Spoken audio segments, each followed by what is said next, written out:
One of our brother who make a speech, a welcome speech, before the Ambassador Ewunze touched 4 cardinal points. So it gives me joy that people are not just following shiftlessly the struggle and the liberation of Biafra, that they're actually taking note of the event and following the movement and the activities of the Biafra government with keen interest. It shows that we are not just doing things on our own, that people are actually taking records. I appreciate him for that. You know, when we talk about the multidimensional approach to our freedom, which has never been done since the history of Biafra. This is the very first time that the Biafra liberation and the struggle is being fought using multi-dimensional approach. And that's why within short period of time, we're able to record the kind of success that is mind-blowing to many people. They even say we are doing photoshopping. All the success that the government has recorded today, the criminals who have deceived Biafrans for 13 years thought that they were all fake. Because to them, that is exactly what they have done for the past 13 years. But in the just 2 years, we have been able to break doors, break camel backs, break many jinx to be where we are today. My fellow Biafrans, I want you to know the call for Biafra self-determination is deeply rooted in historical grievances and economic disparity, which has directly affected you and your children. It is not only that. I want you to also understand that this self-determination for Biafra, the hunger for self-determination for Biafra, has also, as a result of the socio-political marginalization. And now with the renewed Islamic Usman Dan Fodio, jihadist, expansionist conquest, which is being resisted ruthlessly by the Biafra forces today. Our struggle and the liberation for Biafra has become a struggle for survival of you, your household, and your children. I am talking to the Biafra people now. For over 50 million Biafrans, which many of you are part of, who already voted in the ongoing Biafra self-referendum. The argument for leaving Nigeria is not just about our identity, but it is all about the survival of our people. It is all about for peace. It is all about for our unity. It is for equity and progress and justice. Because anywhere there is absence of justice, what you have in place is anarchy. My fellow Biafrans, we have seen the paradigm shift in the course of this our Biafra liberation under my leadership and under Biafra government. As you all can see, the meetings and consultation with the members of the U.S. Congress continue to receive a desired attention. Our aim and objective is this multidimensional approach will at the same time be putting Biafra on the global stage, the global discussion. We are not one with Nigeria. We are pulled apart. The ethnic diversity is a very dangerous one. And today, the Biafrans in Australia will have the opportunity to be briefed on some of the high-level meetings of the United States with the United States officials. Biafra will be the beginning of civilization in Africa. And that's what many people are scared of. But you see, like the Israel Prime Minister, we will win with or without you. We have taken the Biafra liberation to the global stage for the very first time since after the war. Even during the Biafra war, Biafra discussion, Biafra issue, Biafra cause, Biafra case were not in the global stage. The only reason that the Biafra case came to the global stage was as a result of the images coming from the dying children in Biafra land. That was the only thing that put Biafra on the global stage. And when the United States of America was contemplating supporting Biafra, those that were in the leadership of the Biafra then have no knowledge, they have no contact details, they have no lobbyists in the United States who could actually make them understand what is going on, and then also who could educate the policy makers and the decision makers of the United States. That didn't happen. Today, under my leadership and under this Biafra government, which is the government of the people, we have corrected that mistake. We have taken this liberation and the issue of Biafra to the stage that has never, where it has never been before, for the very first time. I will share with you some of the key outcomes of some recent meeting with the United States Congress regarding the recognition of Biafra independence. My fellow Biafrans in Australia and beyond, we met with the most senior members of the United States Congress.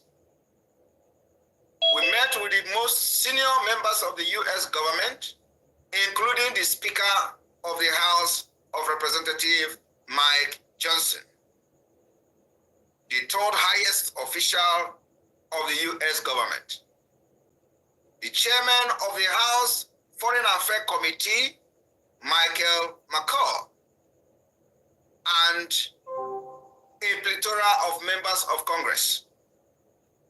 These members are now well educated about Biafra. It has never happened in the history of Biafra and Nigeria.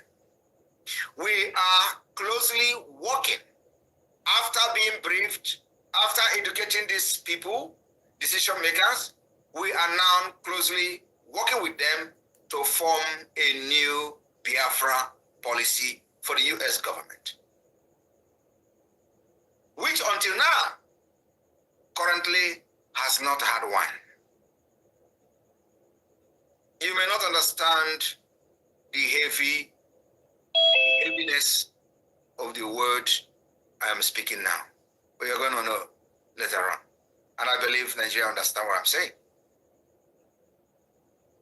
For most members of the Congress we met, those we discussed with, this has been the first time the Biafra issue had ever been presented to them.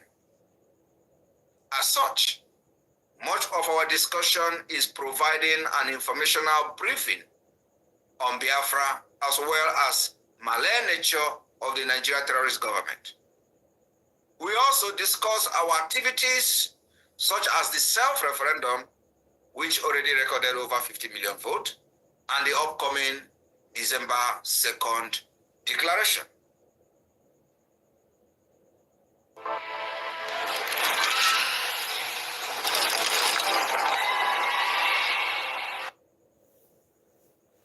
My fellow Biafrans and our friends and lovers of freedom, on Biafra Independent Declaration, the reception by the members of the Congress to our message has been very overwhelmingly positive. Not a single member of the US Congress we met, or those we met with, ever expressed any support for the Nigerian terrorist government. So, the main challenge currently is to fill in this information gap in Washington, D.C. And that's what our focus is now for the next 2 months. and to make sure we educate as many members of the Congress as possible. So many of you do not understand how this international politics or politicking is being played. For those who follow the history of the apartheid regime and the role of the US government in ending it, will understand why we are doing what we're doing today. There were explicit commitments and assurances given by members of Congress we met to support the Biafra cause. Added, through different expressions, we are now working with members of the Congress on several groundbreaking initiatives, which are ongoing and will be made public at the appropriate time. Biafrans in Australia, I want you to understand that the defense of Biafra land, defense of our women and children will remain the most priority of this Biafra government. And that we are doing with everything in us. The support that we have received so far, the activities of the government can speak for itself.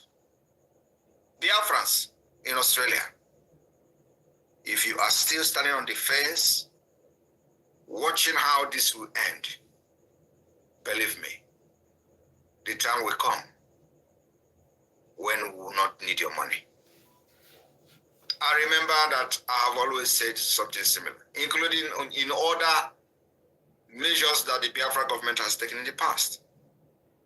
And they will think that we are just joking. But at the end of the day, it will come to manifestation. Thank you for inviting me today. And remember, every penny counts. Our IOU is there. If you don't want to do donation, you go and give IOU to the government. Raffle is there. Liberation tax is there. And many of you who were crying about how they were going to import terrorists into our land in the name of people, internally displaced people, I told you it will never happen. And let me also inform the terrorist Nigeria state that is now throwing bombs in Biafra. You don't know that they are throwing bombs. A few days ago, they have thrown many bombs, targeting the Biafra Liberation Army. You will throw bomb, we will also throw bomb at you very soon. And when we speak with our bomb, you are going to hear and you will never understand the language. We are coming with more sophisticated means of the defense of Biafra land. We will take it upon ourselves like we have done in the past, and to inform you that you will kill us, we will kill you, but at the end, our freedom will come. That will guarantee the future of our children and our unborn generation. Nigeria is destined to fail. Islamic State of Nigeria, terrorist state of Nigeria, who knows nothing other than killings, women and children from the north, south, west, and all over Nigeria, just recently conducted election in Rivers State. In election of just local government election, they are bombing themselves and killing each other. And they even have a court order refraining police from participating in that election where police went and started snatching ballot box. That is not a country that we want to be part of. Thank you very much. And may God bless you. And may God bless Biafra. Help on! The Biafra Defense Forces. There we go.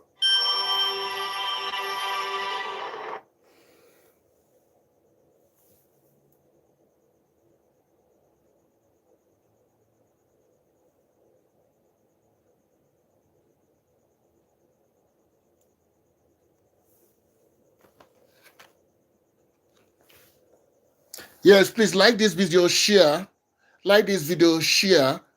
and click the notification bell so that anytime I upload another video, you'll be first to receive. Like, share, and drop your comment.